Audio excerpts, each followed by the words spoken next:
Hey, what's good, people, man? It's the Health and Wellness Dread, aka the Platinum Bearded Dread. Yeah, man. Let's talk about relationships. Why does it seem so difficult to maintain long-term relationships? Nowadays, every day you're hearing of so-and-so broke up with so-and-so, your own friends even, And these are people that would have been together for years, sometimes decades, man.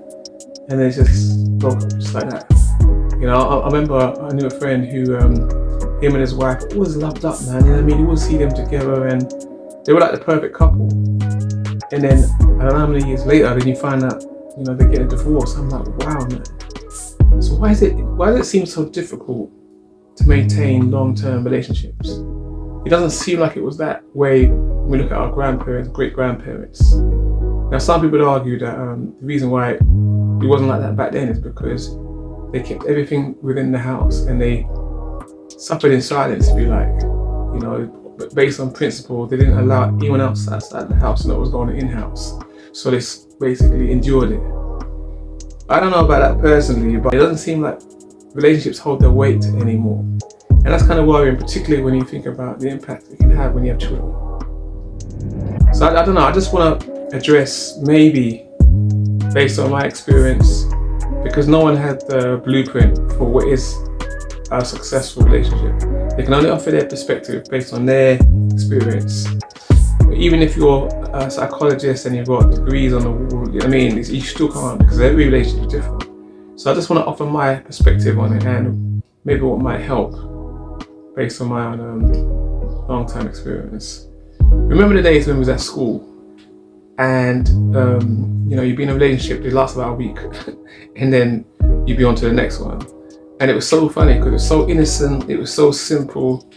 And in a sense, it should be that way because, you're learning, you just come into the world, man. You don't be dealing with heartache and heartbreak.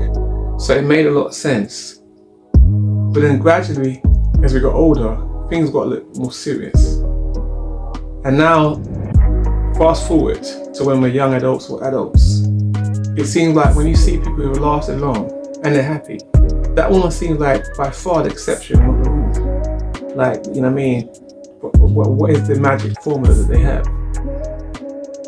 But let's consider something that we overlook, and that is this. When two people come together, for the most part, they're two complete strangers. And I'm talking about, where family might have arranged it and they've known each other since, I don't know, but for the most part, when two people come together to embark on a relationship, they're two complete strangers, man. So they're coming together with their own their own history, their own expectations, their own fears, in many cases their own traumas. And those two people are supposed to get together and magically kick it off, if you like. Now, to me, that sounds almost like unrealistic. But it's only unrealistic because it only could be unrealistic because we're not taking that into account. When you hear people say the other half, personally, it's always good to go into the mindset that you're going in together as two wholes, man. Yes, you're both going to bring something, but at the end of the day, you're coming in as two wholes. Why? Because that's how you met them. With all their quirks and all their history, there's two people coming together with two wholes. So that's the first thing we have to bear in mind, that from the offset, it's going to take a give and take because of the fact that both people are coming together with their own past. The other thing I would also mention is that whether we like it or not, males and females are cut different, man. They're cut different. I don't know about the old Mars and Venus thing, but we are cut different. For the most part, without trying to be stereotypical, for the most part, women are always going to be more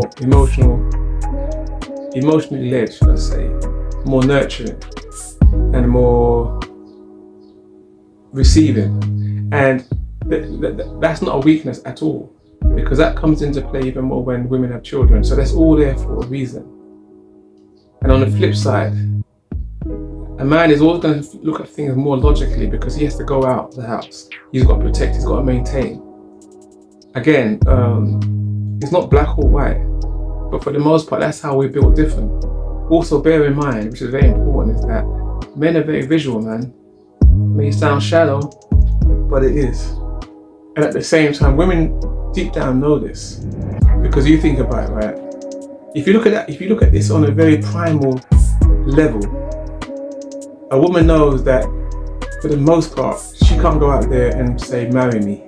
She has to do what she has to do to attract a man. So whether that's makeup, hair, how she dresses, all those things, she knows instinctively if she's going to have a man. And I'm not talking from the point of view, from a shallow point of view, but from the point of view of a protector, provider, and have a family. She's going to have to do what she can do as a woman to attract that man. And those things, makeup, hair, clothing, all of those things, softly spoken, all those things are there to attract a man. This is on a primal level. Equally, on the flip side, a man is going to have to put his ego in check and hope that the woman of his dreams or the woman that he's pursuing is going to say yes. So that's a reason why men are more programmed to be more physical. They need to be, and the woman knows this, which is why she uses her beauty to attract a man. That's very important in a setup of relationships.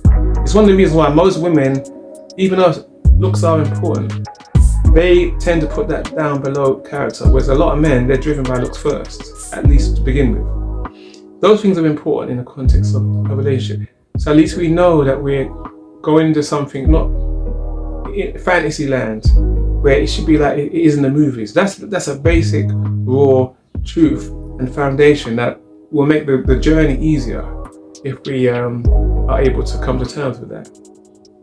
Now, there are things in relationships that should always be there. One of the things is listening. It's funny because when we first embark on a relationship, we're all ears, man, because we're smitten. We're in the early stages, the romantic stages, honeymoon stage, and we're smitten, man. So we're all ears, whether that be on the bus, or, on a park bench. It doesn't matter where it is. We're all ears. So we're listening. Well, I hope so. But we're listening. We're always listening. The problem is that tends to filter out as we get used to each other, and we think we're listening, but we're not really listening. And so we miss important things that mean something to our partners. Crucial things, man, that can make the difference in terms of each other's happiness. So never underestimate the importance of listening, man. The next thing I would say is it's very easy to get used to each other after a while. And I think a lot of us are guilty of that. And it's not to put anyone, put a finger at, but it's quite easily done, man. But as a human thing, when we get used to something, we don't see the value as much. We have to give the same due attention to ourselves when we're with our partners as we would if we was at work or in a club or wherever, where you make the extra effort. The first effort should be for our partners, and we shouldn't overlook that.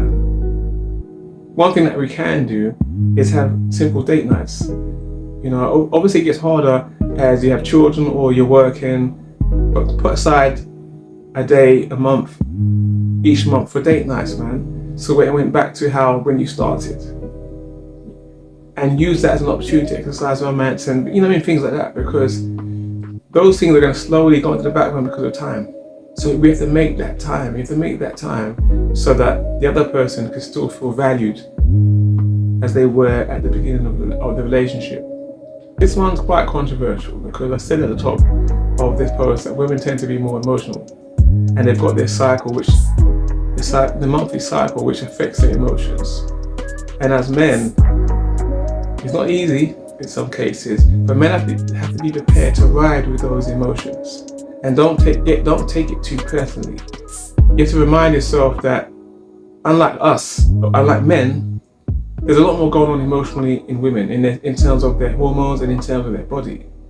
So we can't afford to take everything personally, and allow them time to ride through those days or whatever that period of time is, and love them the same way, knowing that, okay, this is that time.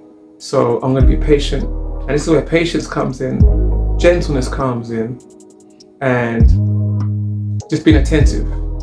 Just be attentive to how, what's bothering them, and those little things that you might overlook on any other given day. At a time like this is crucial because there's so many things going on at play hormonally.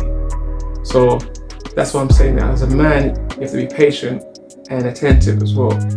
It's not always easy, but it's only for a few days or a week or more. And it can make the difference in terms of the journey, the ride between a couple. Because usually during this time that things are said or things are done that you regret at the end of the day. So it's important that you just see it as part of the journey. It's like riding the wave, on a surf. You know what's coming, you know why, let's just ride it, man, and just see this through. Also, I think what's really important is keep your relationship between the two of you. It's when you start talking to friends and even family about the problems and the challenges, that's when it begins to grow, and it almost seems like you give it life and more energy. And obviously there are certain areas where you have to talk to close friends or family when it's damaging, when it's serious.